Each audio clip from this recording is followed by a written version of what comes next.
Nanambara i Philippe Ratelson, tale jeneraly Apipa, fa miisa 340 ny tompon-tany voakasiky ny tetika asa tanamasoandro no vonona hivarotra ny taniny. Nanazava ny tenany fa efa miresaka sy mifanakalo hevitra amin'ireo olona ireo ny tompon'andraikitra mba hamaritana ny takalom-bidy ny fananan'izy ireo.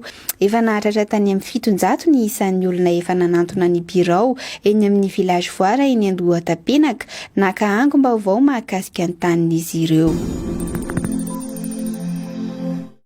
Efa andro maromaro izao no tsy hita ny toerana misy an'i Arzaka Raoul Rabekoto, tale jeneralin'ny CNAPS teo aloha ary filohan'ny Fédération Malagasy ny baolina kitra.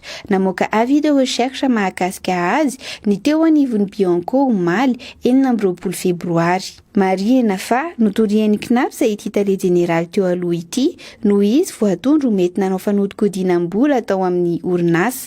Efa indroa nefa no voanjo teny amin'ny Bianco i Arzaka Raoul Rabekoto saingy tsy namaly izany ity farany.